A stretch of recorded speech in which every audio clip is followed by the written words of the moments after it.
on the defense. Then we will hear the closing statements, or 5 more witnesses, excuse me, counting Truman. At that time, we will hear closing statements. Then the jury will meet outside in order to come to their decision. And at that time, all the witnesses, we're going to take a group picture. So while they are convening to make the decision, so our goal is to be there at 3 o'clock. So we have 1 hour to finish the witnesses. And by 3:10, we need to be finished with the closing statements. So with that in mind, we're going to move along. And defense, would you like to call your next witness? Defense calls upon Winston Churchill. Sir Winston Churchill, to the stand, please.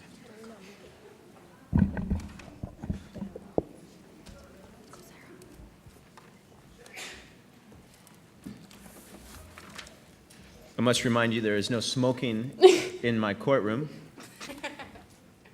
If you wish to hold it, you can. Thank you. Okay. Test it again, please. From below. It's not on. Under. Underneath. Microphone? It's on. It's on. No. Underneath. There you go. What help did the United States provide? What help did the United States provide Great Britain with during the war? After the fall of France, President Roosevelt gave Great Britain aids of all sorts. In September 1940, 50 destroyers from the United States Navy were transferred to Britain. In March 1941, the U.S. enacted the Lend-Lease Act, in which $31.7 billion worth of tanks, fighter airplanes, munitions, bullets, food, and medical supplies were all sent to us. In 1943 through 1944, 1/4 of all British munitions came through the Act. The Lend-Lease Act was a crucially significant part of our success. How was American intervention crucial at Normandy?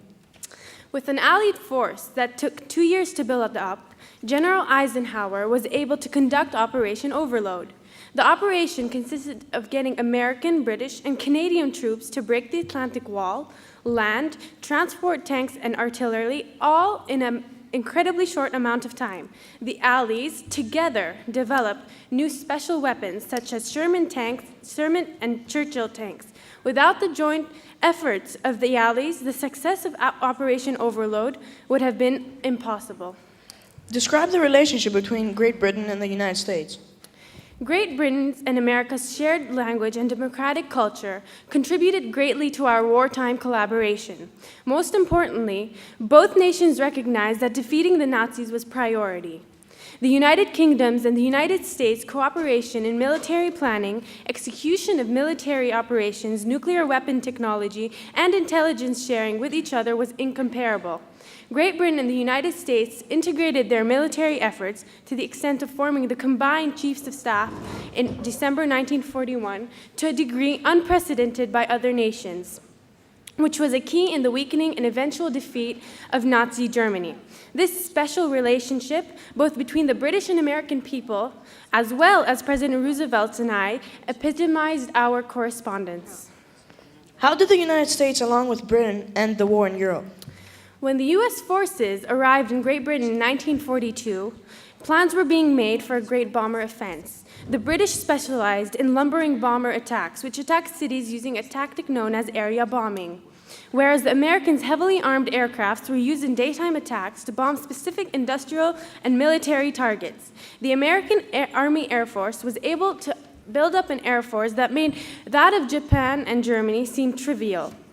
When American forces finally combined with that of the British in 1943, they directed their strategic bombing in a combined offensive attack against the German economy, which led to the dehousing of the German population and in undermining the civilian support for the Nazis and the war. This played an extremely significant role in the conclusion of the war in Europe. What was the significance of the Potsdam Conference in 1945? At the time that I was present in Potsdam, Stalin, Truman, and I managed to establish post-war orders, issue numerous peace treaties, and counteract the effects of war. We explained how Germany will be punished for the atrocities that it caused and issued the Potsdam Agreement. In the Potsdam Agreement, we outlined the terms of surrender for Japan. Japan was given the ultimatum to surrender or, quote, meet prompt and utter destruction. When they refused to surrender, Japan knew to expect something similar to the magnitude of destruction of the atomic bomb. Thank you very much. I have no further questions. Your witness.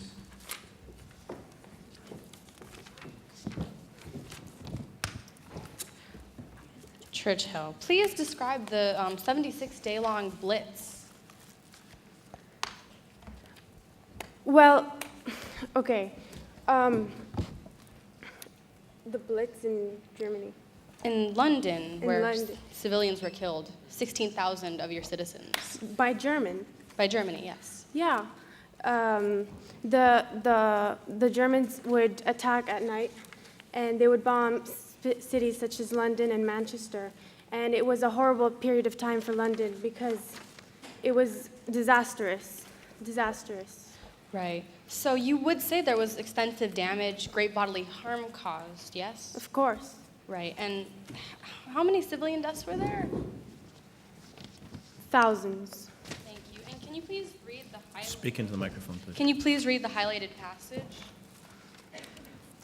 It states in Article 147 of the Fourth Geneva Convention that a war crime entails willfully causing great suffering or serious injury to body or health, and the plunder of public or private property, wanton destruction of cities, towns, or villages, or devastation. Thank you. So doesn't this meet the conditions of a war crime, the Blitz, that struck your city? Of course. Right. Okay. So do you believe Hitler should have been convicted of a war crime on the basis of the London bombings? Hitler should have been convicted of war crimes for the numerous war crimes he But including this, yes, the Blitz. everything. Right. So because Hitler repeatedly bombed London, injuring hundreds of thousands of civilians, killing tens of thousands, and destroying your city, which is civilian-based, you don't believe his actions were justified? Objection, argumentative. No, we'll allow him to answer the question. Please restate the question. Because Germany injured hundreds of thousands of civilians, killed tens of thousands, and destroyed London, which is civilian-based, you don't believe his actions were justified, do you?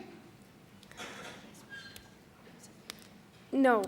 Right. So how is President Truman's fire bombings in Tokyo any more justified than Hitler's bombings of your country's capital city? Japan, first of all, Japan was a threat to U.S. security. And second of all, I would like to remind you that So was London to President Germany. Truman did it to end the war. Germany could have the same rationale. And are you aware of the No, fact no, that... Objection. no, they didn't. According, the lawyers using Article 4 of the Geneva Convention for... sorry, when was the date this came out? This article came out?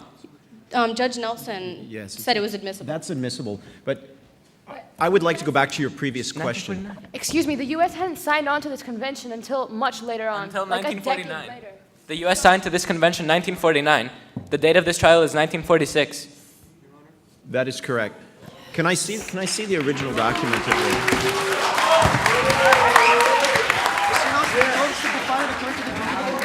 We're not doing anything else. It's fine. It's fine, but tell them. We are going to go by that definition of a war crime, because that's what was being applied. Under in what similar condition, though? contexts. That's the same definition that is being applied in the Nuremberg We said trials, which had already taken place. Okay. So we will use that. Thank you. And are you aware of the fact that there's a significantly larger amount of civilian deaths and damage caused as a result of President Truman than Hitler's in London? Yes, but there would have been a significantly larger amount of deaths if there would have been an invasion of Japan, a land invasion. And so you support Truman's actions, yes? Yes. Yes. And can you read one more highlighted passage, please? From what I have seen of our Russian friends and allies during the war, I am convinced that there is nothing they admire so much as strength, and there is nothing for which they have less respect for than weakness, especially military weakness.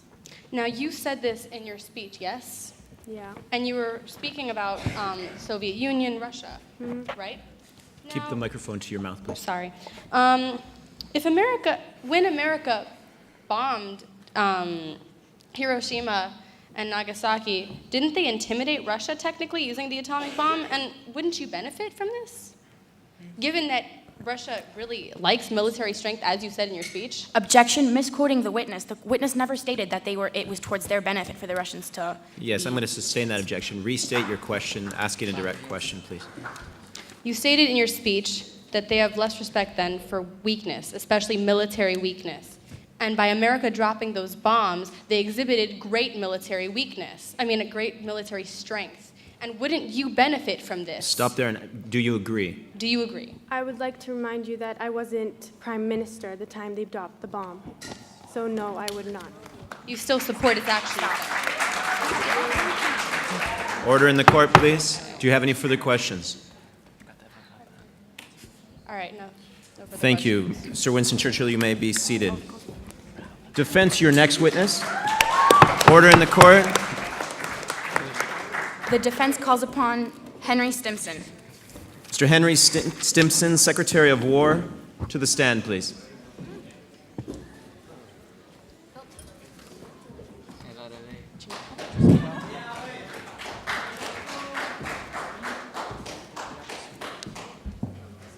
Thank you, Mr. Simpson. Good evening. Mr. Simpson, to our knowledge, we know that you agreed and suggested the utilization of the first bomb on Hiroshima while part of the interim committee. Is this correct? Correct. Can you briefly explain to us, as well as the jury, what the interim committee was all about? Well, the function of this committee was to inform the President of questions of the policy relating to the study of nuclear fission, which was proceeding both in the United States and Great Britain. For nearly 4 years, I was directly connected with all major decisions of policy of development and use of atomic energy. And from May 1, 1943, till my resignation as Secretary of War, I was responsible to the President for administration of the entire undertaking. Mr. Simpson, you agreed upon utilizing the bomb on the following terms. The bomb should be used against Japan as soon as possible. It should be used against a military target surrounded by other buildings, and it should be used without prior warning of the nature of the weapon. Is this correct? That is correct. Can you please inform the jury of your incentives at the time and elaborate a little bit on the terms? As soon as possible is how we all wanted it to happen. We couldn't afford another Pearl Harbor on American grounds. Japan's attack on Pearl Harbor was the spark that initiated Truman's actions. We were cornered by the Japanese, if I may. We wanted the effect to be grand as we hoped for their surrender, not obliteration. The Japanese had no fear of death. In fact, they valued being martyrs, as the kamikaze movement showed us. And so our only option was to use this bomb and show them that we won't sit down and watch them take down mankind and not say anything about it. Secondly, opposing our alternative and going in by land, which would have caused us millions of lives, as the Japanese prepared a simplistic but yet very destructive army, consisted of citizens, women, and whomever they can recruit. And finally, not warning the Japanese of the nature of the bomb was done for an obvious cause. If we did warn them, they would have definitely retaliated and used something far more powerful in reprisal. Thank you. I'll ask you this. What healthy mind would tell his enemy the nature of his next move? They passed our comfort zone, and we were vulnerable. I felt that to extract a genuine surrender from the emperor and his military advisors, they must be administered a tremendous shock which can carry convincing proof of our power to destroy the empire. Such an effective shock would save many lives, both American and Japanese, than it would cost. We are also aware that you have attempted to bring Japan to surrender before the atomic bomb was used. Is that correct? That is correct. I did try to... Yes? Finish your answer. I did try to bring upon surrender before utilizing the bomb on Hiroshima. Can you explain to the jury why that did not work? Well, as I recommended that the Allies tell Japan she could keep her emperor in return for surrender, I knew how valuable Emperor Hirohito was to them, as they considered him to be godlike. And so I sought to make use out of it and end the war sooner. My recommendation, however, was not taken, unfortunately, until after the bombs were dropped. The prosecution has mentioned with their witnesses that a lot of the cities were being targeted. Is that true? Yes, they Objection, did. leading question. Sorry? Yeah, rephrase your question, please, so it's not leading. She wasn't done Okay. with her question. While you were on the interim committee, there was a memorable work of yours is when you detargeted a historic Japanese city, Kyushu. Is that correct? I'm glad you mentioned. Yes, that is correct. Why did you do that? Well, Kyushu is a beautiful place. It has more civilians than it has military personnel. This shows that we weren't haphazardly targeting cities.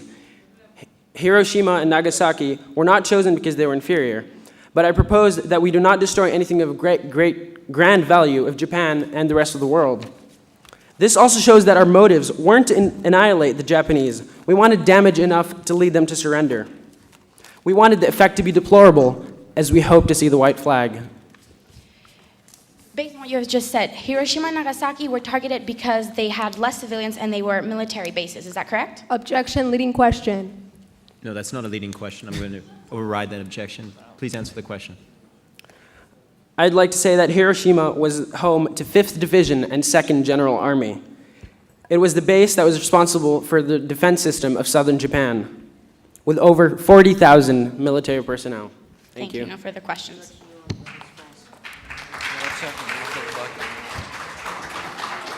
Your cross-examination, please. Can I show you the following before I cross-examine? You can bring it into your cross-examination. Here, I don't know if I can use this. I have a document, not a Nice. document, but an Nice. article that says that Yeah, really civilians nice. for soldiers. Hiroshima. You can only ask. You can ask. Happy loves you. Hitler. Your cross-examination. Mr. Stimson, Yes. Mr. Stimson, you were a member of the interim committee responsible for determining the targets for the atom bombs, weren't you? That is correct. Upon planning which locations to drop the bomb in Japan, were you trying to find targets in which that would be densely populated? I'm sorry? Objection. Excuse, what, Your Question Honor? has been asked and answered. Could you repeat your statement?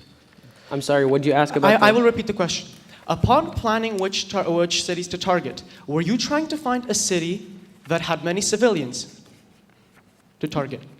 No, I was not, because as I mentioned before, Kyushu was Yes, the thank you. replacement of Nagasaki. I am aware. So you say that you were not intending to target civilians. Mr. Stimson, according to the interim committee, the possible targets were Tokyo, Yokohama, Nagoya, Osaka, Kyoto, Kobe, Yawata, Hiroshima, and Nagasaki. Out of these targets, Tokyo, Yokohama, Kobe, and Nagoya all had military bases that had 100,000 men or more. The only cities that did not have military installations were Hiroshima and Nagasaki. Your question, They only please. had- Objection. yes, Objection. One moment. Excuse me. question, please. Yes. The only Hiroshima and Nagasaki had only what was left of the Japanese industry. So, and of course they were densely populated. So, Mr. Stimson, can you explain why you chose to drop the bomb on those two cities? It wasn't entirely my decision. The selection process was made by all members of the interim committee, Yes. and therefore it was a collective decision to pick those two cities. And I'd like to point out that Hiroshima and Nagasaki were not chosen because of their... All right. On that point, let's look at that. Mr. Stimson, I have a document here that says that exactly your reasoning was to target civilians. Let's read it. The Secretary expressed the conclusion on which there was general agreement that we could not give the Japanese any warning, as you told us here today. That we could not... I'm sorry, I'd like to remind you, if you've actually read Excuse me. that properly, Yes. it was not to warn Excuse the me. Japanese of the nature Yes, of the yes, bomb. that is The not the point. nature of the bomb. Sorry, him to answer that your is not... question, But please. it's not a question. I've not read the document. Yes, but you need to ask a question. Okay, I will, but I want to read the document, Your Honor, first. Okay. The document May I read them continues- myself? Yes, of course. Can I see the... Order in the court, please. The Secretary expressed the... Okay. Let it be known to the jury that this was...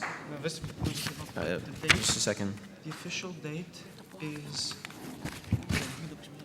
May 31st, 1945. So this is a primary source from May 31st, 1945. Your Honor? written by this committee. Your Honor, we have sources that contradict what the lawyer just said. Okay, we're going to go by this primary source right here. You may read it. Go ahead. The Secretary, myself, expressed the conclusion on which there was general agreement that we could not give the Japanese any warning, that we do not concentrate on a civilian area, Good. but that we should seek to make a profound psychological impression on as many of the inhabitants as possible. Go on. Yes, please. At the suggestion of Dr. Conant, the Secretary agreed that the most desirable target would be a vital war plant employing a large number of workers and close surrounded by workers' houses. Thank you. All right. Inhabitants, ladies and gentlemen. Civilians. Workers, ladies and gentlemen. Civilians. Objection, please. Not Your members. question. Yes, my question is coming up, Your Honor. Not members of the armed forces. Houses, ladies and gentlemen, with families, women, and children. On what basis are you differentiating workers from civilians from army members? These are your words. Where is your question? Order in the court. Isn't it a paradox? Isn't it a paradox to say in the beginning that we will not concentrate on a civilian area, and then to say that we will concentrate and kill workers and the houses which have their families in there? Isn't Objection. that a paradox? We have evidence that says that Japan was We aware. have entries from Truman's diary. Truman himself has stated Your that Honor, his this target is a was not document. Order in the court. Order in the court. Mr. Nassau, where is You your may question? answer the question, My please. question Your is, objection isn't it a overruled. paradox? I'm asking you, isn't it a paradox for you in the beginning to say we should not concentrate on a civilian area, but that we should concentrate on a plant that has workers nearby and Allow houses him to answer the and question, families? please. Yes, please answer. I'm sorry, I was aware that I said I didn't say we did not target civilian areas. Obviously, if you're going to bomb a city in Japan, you will target civilians. But what I said was there was 40,000 military personnel located in Hiroshima. Your Honor, in Hiroshima they were... No, you may not give information. Only ask a question, please. All right. Do you have one more question? No further questions, Your Honor. All right. You may be seated. Thank you. Oh my God. Your Honor. Your Honor. Your next witness, please. He's contradicting everything that's said. This is Truman's diary. Defense calls upon James F. Burns.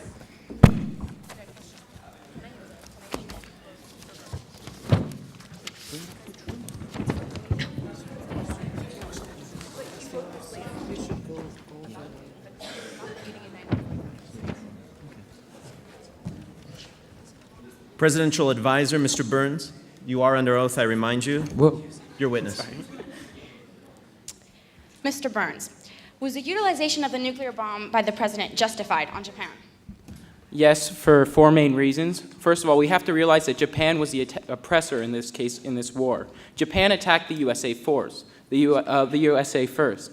And for that reason, we should not look at Japan as the victim in this situation, because we were just trying to stop a war which they started, where they were trying to expand their empire onto our land. Second of all, we have to realize that we gave Japan warning that they did not heed. And third of all, we need to realize that these cities would have been bombed anyway if we had not caused them to surrender from the from these nuclear attacks. And lastly, we need to realize that unlike what we hear from the proposition over and over again, Hiroshima and Nagasaki had military installations. There were over 40,000 military personnel. It had the 5th Division and 2nd General Army within it. It had several military factories and other military installations. And for those reasons, it was certainly justified to bomb Japan and these targets, to be exact. In your opinion, based on your relationship with President Truman, was he responsible for minimizing Japanese civilian casualties? No, of course not. The only people who are responsible for protecting their citizens is the government of the country. In this case, the king of the country. I forget the emperor of the country. And we should not be blaming the U.S. for attacking and defending itself against Japanese people and killing Japanese citizens, which in this case were collateral damage of attacking military installations, for what the emperor should have been doing. The fact is that President Truman was only doing what he was supposed to do, what he was elected to do, protecting American citizens and saving American lives, in this case that of the soldiers, by ending the war as effectively and as quickly as possible, which is exactly what these nuclear attacks did. So, based on your testimony, do you judge President Truman as a good and responsible leader? Of course, he was a very responsible, because he did what he was asked to do when he was elected, and he did it effectively, stopping the war as immediately as he could. Was there a threat of the USSR taking over Japan?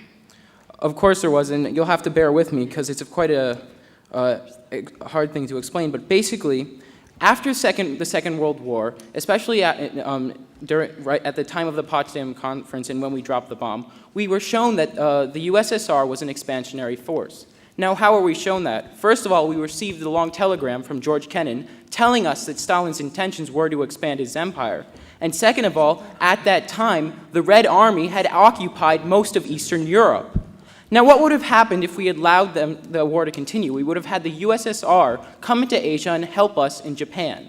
Now, once we defeated Japan, the USSR would have done exactly what it did in Europe, which was it would occupy Europe, and then what it would do is do it exactly what we have seen it do since the occupation of the Eastern Europe, which is start free elections by dividing up the countries so half of it is communist and half of it is capitalist. And what happens is the USSR will gain the power that it did in Eastern Europe if we allowed the war to continue. And what this basically means is that you would be helping. One of the possibilities which we had if we did not drop the bomb is having the USSR take over part of Japan. Possibility, not fact, but something we certainly should ward against. Thank you. Your final question. I have no further questions, Your Honor. Cross-examination is your witness. I assume it's you. Prosecution. Oh, it's you. Oh, thanks.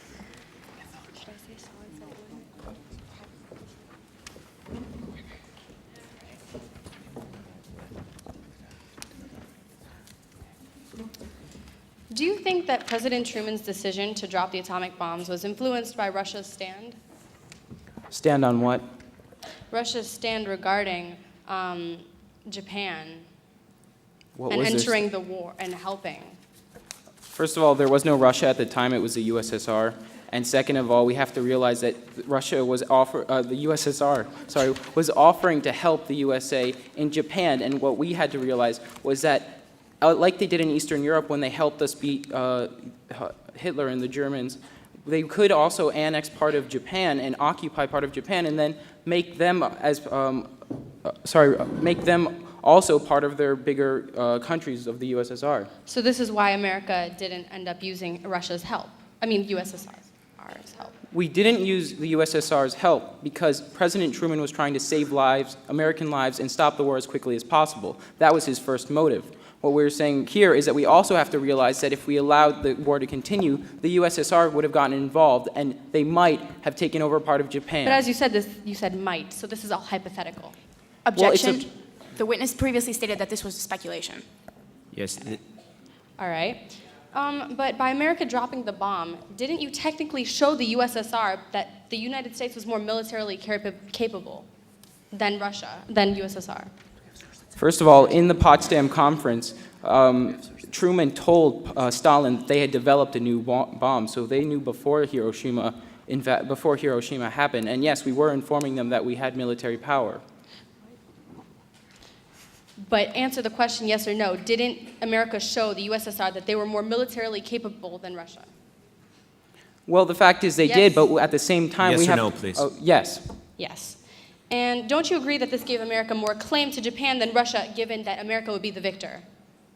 First of all, the USSR was not involved in the war between the USA and Japan, so they had no claim. But it would have over been if Japan. it had gotten involved. Objection. Speculation. Yeah.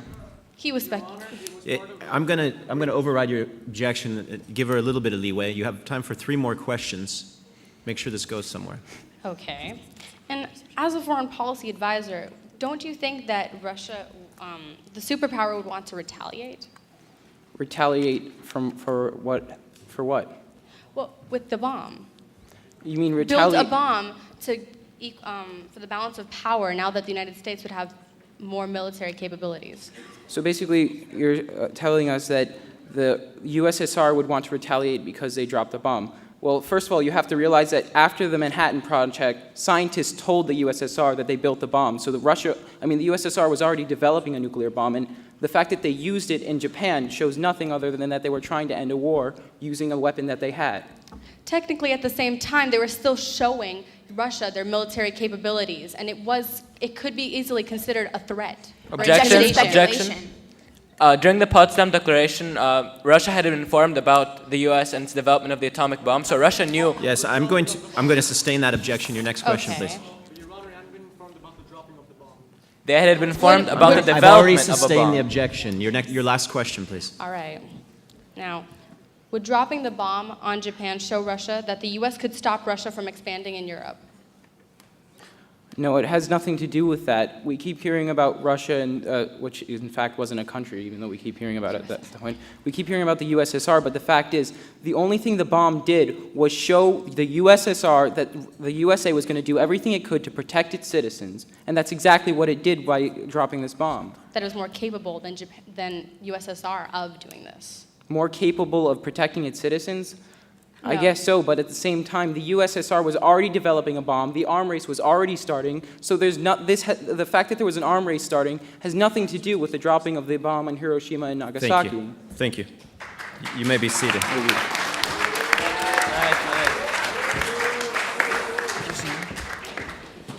Defense calls upon former President of the United States, Franklin Delano Roosevelt.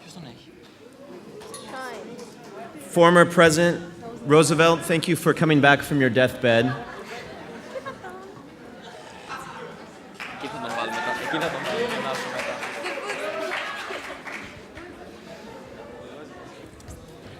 Please help him to the stand.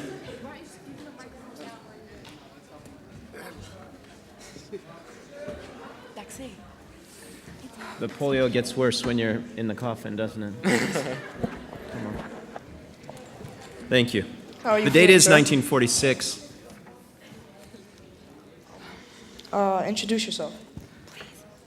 I am Franklin Delano Roosevelt, 32nd President of the United States of America. I served for 4 terms from 1933 till 1945, where I died from a severe stroke. First of all, let me start off by asking you, what were your reasons for appointing Harry Truman as your vice president?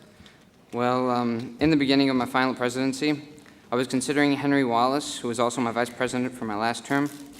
But due to some of the things he said in his speeches, the Democratic Party did not approve of him anymore and pressured me to pick someone else.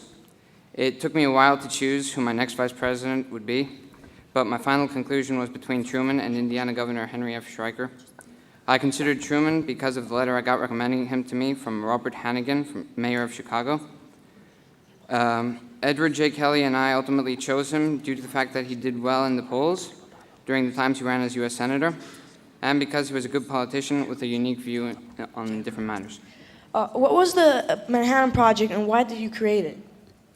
The Manhattan Project was a top-secret project that took place in 1942 for the development of the first atomic bomb. It was named this way because most of the sites and operations took place in Manhattan, New York. I created the Manhattan Project mainly for one reason, of grave importance.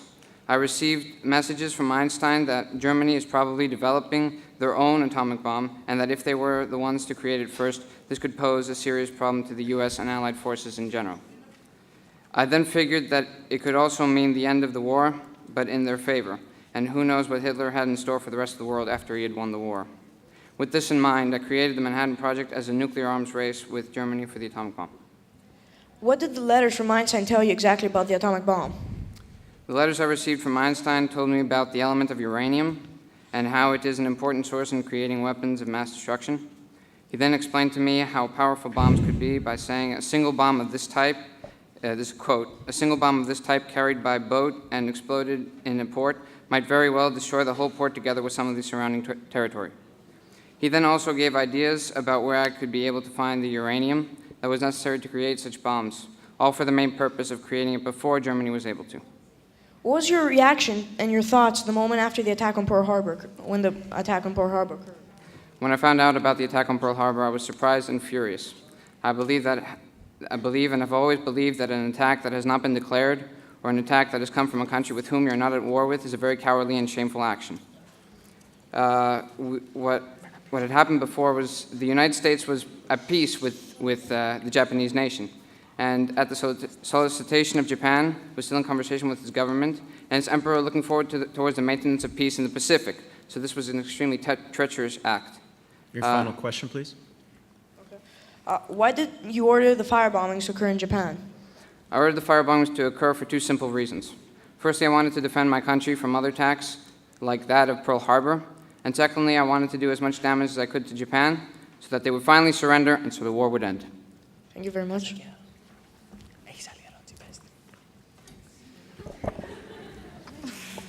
Order in the court, please. Your witness. All right, Mr. Roosevelt, only you, the scientists, and the US generals knew about the Manhattan Project, isn't that correct? That is correct. Now, I have an excerpt here from Mr. Truman's diary. It reads, "If there ever was a top secret, this is it. Someday I'll have to tell it. As you know, I was vice president from January 20th to April 12th, 1945. I was at cabinet meetings and saw Roosevelt once or twice in those months. But he never did talk to me confidentially about the war or about foreign affairs or what he had in mind for the peace after the war. So according to Mr. Truman's diary, you did not really discuss with him about the matters of war when you were alive." That is correct. Thank you. Now let's regard the firebombings. Mr. Roosevelt, during the Battle of Britain, didn't the Germans bombard downtown London, thus targeting civilians? Yes, they did. And this bombardment has been considered a war crime according to the Nuremberg courts, and the Germans involved, that is the German High Command, has been convicted. Correct? Correct. All right. Mr. Roosevelt, according to the Strategic Bombing Survey, on February 1945, you ordered the mass bombings of Tokyo. Is this true? That's correct. All right. Now, the pilots of the B-29 airplanes that were instructed to carry out the orders said that the targets included the Tokyo Dockyard, a military target, the Tokyo Southern Military Air Base, a military target, and downtown Tokyo. Isn't the downtown area of a capital, such as Tokyo or Washington, usually densely populated and full of civilians, Mr. Roosevelt? Yes, it is, but I would also like to state that, first of all, as you know, this was total war, and in this war, Mr. there was President, no, we had no... Upon such point, you are aware that the argument of total war was brought up by the Germans in the Nuremberg Convention, and they, in the end, were convicted. You're aware of that, aren't you? Objection. In this case, Germany was the aggressor. The United States was not an aggressor. Oh, so we should vindicate the victors, ladies and gentlemen, because the Order in Germans the were the court. aggressors. Order in the court. Cut the drama, please. Next question. Thank you, Judge Nelson.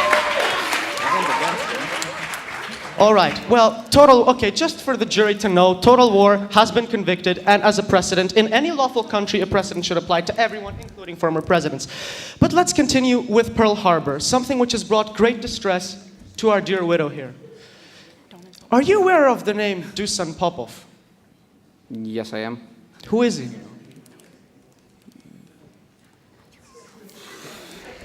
Apparently you're not Could you aware. please remind me? Yes, I've I will been having remind a bit you. of problem with the polio. Popov It's been was affecting my... Yes. I respect that. Dusan Popov was a double agent working for M15, a British secret intelligence service, and he was working during World War II under the cryptonym Tricycle. On August 12, 1941, for 4 months before the attack on Pearl Harbor, he sent you a report. An excerpt from this report reads, "The Japanese are concentrating warships near the American island of Hawaii. These warships are armed both with missiles and fighter planes and are capable of an airstrike on the American island of Hawaii. Particular caution should be taken for the United States Naval Base at Pearl Harbor." My question is, and according to Mr. Popov and Mr. Hoover, you received this memorandum, but you said that it was not worth considering. Now my question is, why did you not take preemptive measures in order to fortify the base just in case the Japanese attacked? Then we would have not lost 2,400 men, and our dear widow here would have had her husband, and she would have not lost her life. So why did you not take these preemptive actions, Mr. President? Well, first of all, me and Winston Churchill, we had our own discussion about the upcoming, because we didn't take the letter extremely seriously, but just in case anything of this sort would happen, me and Churchill did discuss the potential attack of the island of Hawaii, on the island of Hawaii. Yet, as several of your generals have stated, Pearl Harbor was not well defended. If you knew about it, you could have sent the entire US Navy there and helped protect it. What had happened was, though, we even identified the incoming planes, but we believed that they were flying towards a different island, and therefore we didn't take it that it would come directly to Pearl Harbor. Your final question, please. My final question is, you had a warning. 1 in a million. It happens. And so many people will die. Why do you not take the preemptive actions? I repeat my question. Objection. Your Honor, once the question is answered, I will stop. No, I'm going to Please. overrule your objection. I want to hear the answer. Please, Mr. President. Could you please restate the question? The question is, you have a report. It says Pearl Harbor is a possible target. 1 in a million that the Japanese attack it because they're sending their navy there. They're not just patrolling, they're sending their navy there. 1 in a million they attack it. Why should you not take the preemptive action and make sure that we do not have heavy casualties and the United States can combat Objection. the Japanese? Objection. Did Your Japan take Your any Honor, preemptive there was action? no official Objection warning. overruled. Your response, please. Yes, please. First of all, as I said before, we did not take the letter seriously. And second of all, we did not we did not evacuate the area, or we did not fortify it either for an attack, because well, what we had done was we had taken away our fleets with aircraft carriers, with the carriers, and no, we had not evacuated the area because we did not believe that this was going to happen. I guess he needed something to get Thank into you. the Your war, Honor, right? Thank Your you. Honor. This witness is now dismissed. Can I point Thank out you very something? much. There was no official warning about the attack on Pearl Harbor. Your Honor. Please help Your the Honor. president down. Your Honor. Yes, one moment, please. You may approach the bench if you'd like. Can the lawyer please just state that when Japan received notice of the United States bombings, they didn't take any preemptive action. Just to point that out. Listen, you can bring that up through your final witness. Something else. Order in the court. There is no more speaking on the side. We have one final witness. You can bring it up through your final witness. The defense counsel asks President Harry S. Truman to come to the stand. President Harry S. Truman to the stand, please. Bring it up, Artemis, please.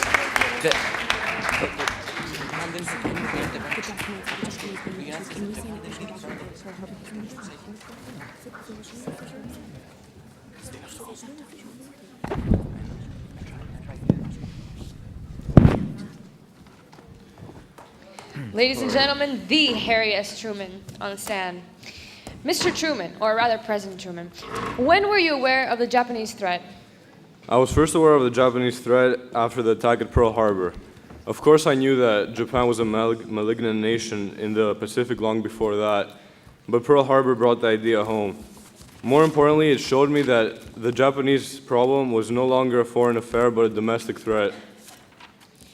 What was it about the Japanese war tactics that worried you most?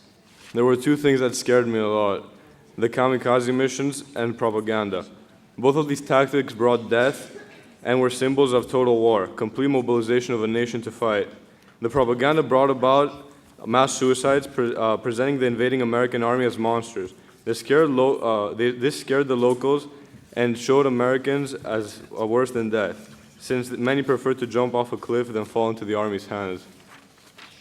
What did the mass suicides and kamikaze missions make you realize?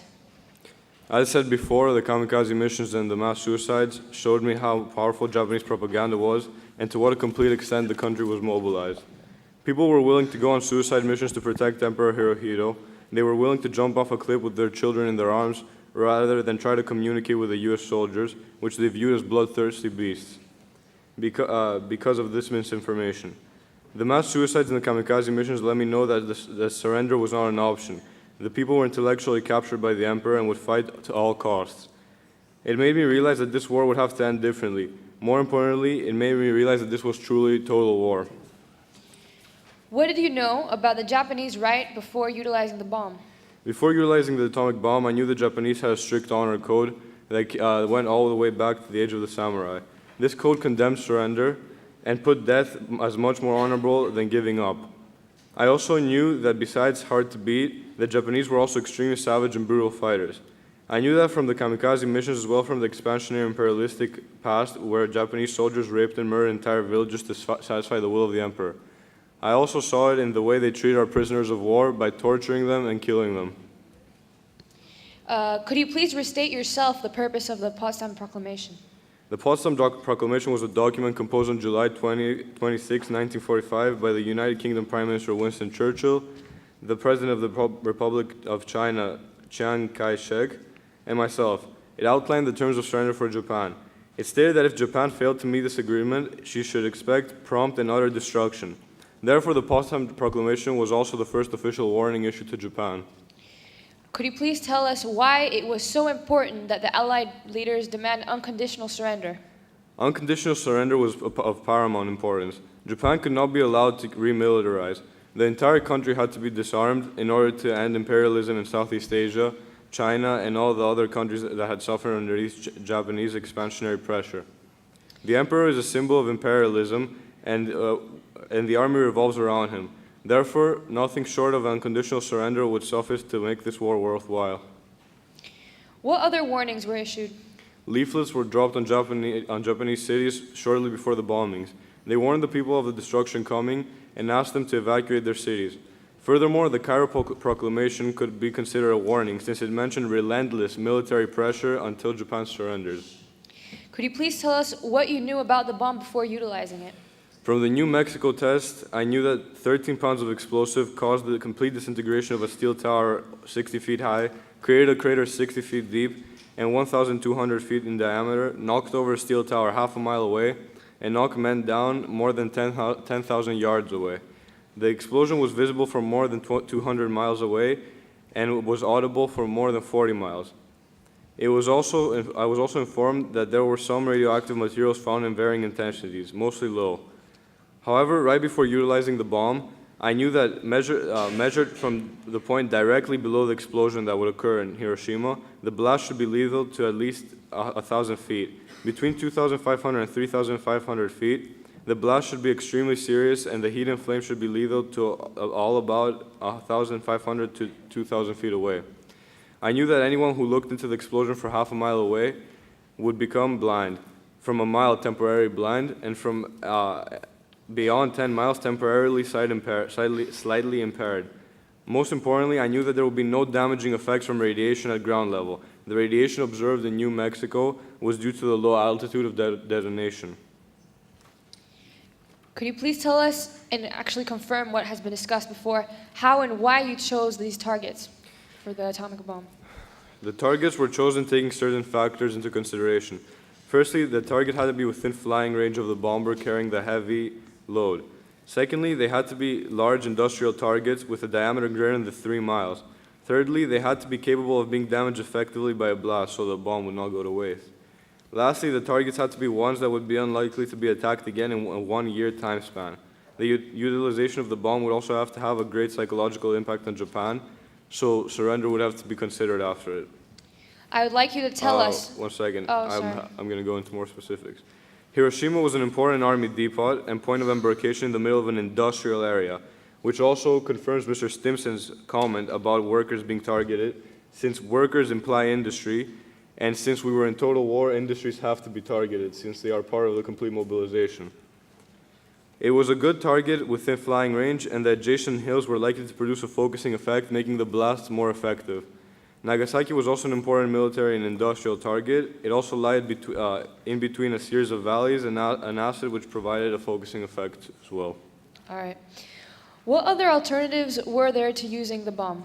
The main alternatives were A, solo U.S. invasion using naval landings on the southern tip of Japan, B, a combined U.S.-Soviet invasion, C, repeated conventional bombings of Japanese cities such as the fire bombings of Tokyo, D, total blockade and siege of Japan, and E, an exhibition atomic bombing in a vacant area. Why didn't you prefer these solutions? I didn't prefer a solo U.S. invasion, since it would have to cost thousands upon thousands of American lives and many more Japanese lives than the atomic bomb cost. I didn't prefer a combined invasion because inevitably Japan would be split between the Allies after the war, much like Germany had. I also didn't want any Soviet influence after World War II. Again, this invasion would cost more American and Japanese lives. A conventional bombing wouldn't work, since the Japanese are proud people and do not easily give up. Also, as we have seen from Tokyo, the conventional bombings caused more deaths than the two atomic bombs combined. The total blockade was my last option, since it would be extremely cruel to all of Japan. Many people would die and the leaders would not surrender unless the whole nation was dying out. Lastly, I didn't prefer the exhibition atomic bombing because I couldn't risk one of the bombs not detonating properly. The exhibition bombing may have not been enough to bring about surrender. If that was the case, and the other bomb didn't detonate, we would be left without any nuclear weapons, and an incredible amount of money would go to waste, and our only other option would be an invasion. Waiting for the Japanese to surrender was also not a cost-free option. taking into consideration before where we had a former President Roosevelt at the stand, the issue was that what was brought up, what was argued was that the U.S. President, you ignored warnings for Pearl Harbor, or the possibility. You didn't take any action to defend Pearl Harbor. But isn't it true that the Japan did the same thing? So is it what they're arguing like it has no point? What? I'll repeat that. Just the other side. State the question. I heard. Okay. Do you not agree that Japan also if Pearl Harbor, if President Truman was supposed to defend Pearl Harbor, then shouldn't Japan also have defended its citizens? Yes, that is true. And also from what I understood, because it was a heated and kind of confusing argument, the information about possible invasion in Pearl Harbor was sent to us from an MI-15 agent, right? That's an intelligence agent, but it's not an American intelligence, British. But we have sent an official warning from us. Therefore, we write that we might bomb them. Japanese didn't take care to actually send us a warning. Another spy had to tell us that. Next question. Okay, and finally, do you think that it was justified to kill so many civilians for the surrender of the military leaders? Truly, I resent the fact that so many people had to die for the pig-headedness of military leaders. However, it was a price worth paying, since a full-scale invasion would have cost much more Japanese lives, as well as would repeated conventional air raids. Furthermore, it was one of the few actions that could break the Japanese honor code. I would also like to mention that there was a fine line between the Japanese soldier and the Japanese citizen. At any given point, any civilian could be chosen for a kamikaze mission. Therefore, all civilians could be potential soldiers. Furthermore, the citizens of Japanese cities were ready to fight to the death if needed, which has also happened. Lastly, there were no practical alternatives to the atomic bomb. And also, would you like to restate your the reasons why you took your decision, and briefly?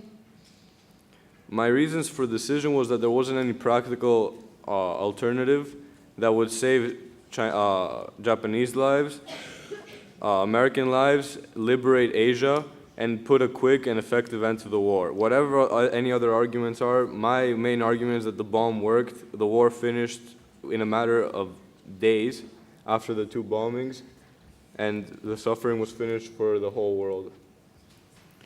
Thank you. Thank you very much.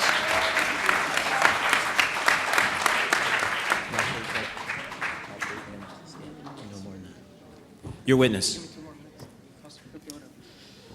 All right, Mr. President, were you aware of the Manhattan Project? From right when I became president, I became aware of the Manhattan Project. Okay. Before that, sorry, due to time constraints. And did you know enough about the U.S. foreign policy and military objectives when you were vice president? I knew what was needed, and what I knew was that when I became president, I had to serve the American people as well as I could. Brilliant rhetoric, but I will read you again the same excerpt that I read before, that you wrote in your diary, June 3rd, 1945, where it says, "If there ever was a top secret, this is it. Someday I'll have to tell it. As you know, I was vice president from January 20th to April 12th, 1945. I was at cabinet meetings and saw Roosevelt once or twice in those months. But he never did talk to me confidentially about the war or about foreign affairs or what he had in mind for the peace after the war." And Mr. Roosevelt, in fact, said that, yes, he did not indeed discuss such matters with you that much. The document. But let's continue. On July 26, 1945, you attended the Potsdam Conference, correct? Yes. And there you met with Marshal Stalin, Prime Minister Churchill, and you knew the proceedings and details of the Yalta conferences and other prior meetings, correct? So even though you were not aware completely of the situation in the battlefield, you were aware of the diplomatic transactions.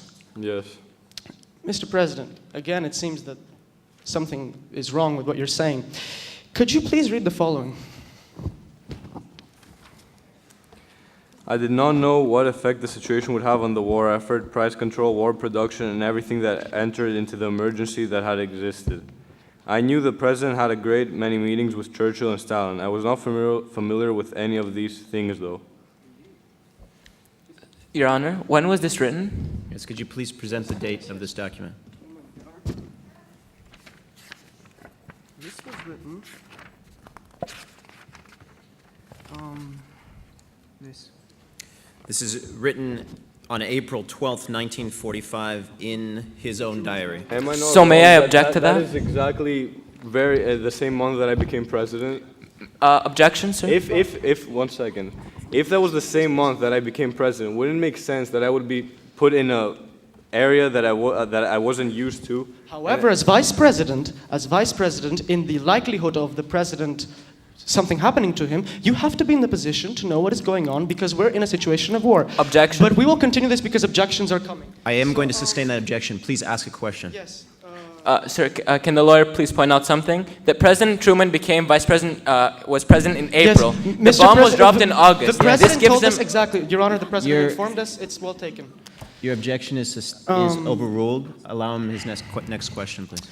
So, if I may quote this thing again, sorry, before I move on, you were not familiar with any of these things. Objection. We've already Let's go on. established that he was not trusted before based on what FDR And this told isn't the us. argument that I'm trying Objection. to pass. All The right, argument all I'm right, trying let's to pass continue. is that my duty Let's was to... continue. Order in the court. Objection Duties to be sustained. judged. Your Yes, next your duties question, to be please. judged by the jury. Let's continue, Mr. President, again with the Potsdam Declaration.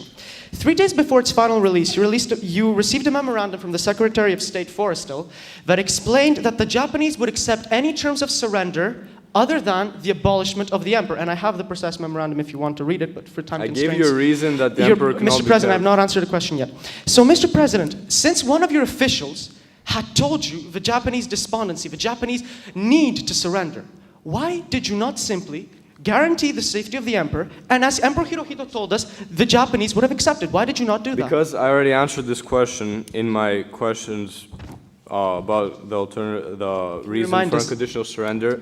It is because the emperor was the core to an imperialistic ideal. But you kept the emperor after. Allow him to answer the question, please. Imperialism was born in World War I. We haven't seen imperialism finish. If we kept another symbol of imperialism, we couldn't have many hopes of ending imperialism. My goal wasn't only to save American lives. My goal was to actually create a better world for people to live in the future. Mr. President, you kept the emperor in the end, didn't you, after the surrender? You kept the emperor. I kept the Yes, emperor you did. because All right, let's go on. I Allow was him put to under answer the question. a lot of pressure after the atomic bombings. It was a big psychological hit to me that I had caused a big destruction, although I do not I do not resent it.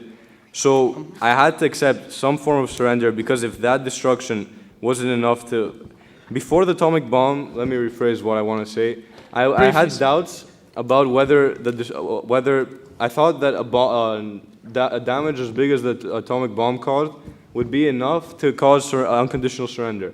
After the bombing, when I realized that I was wrong, I knew that there was nothing else I could do to bring about unconditional surrender, so I had to accept the terms of keeping the emperor.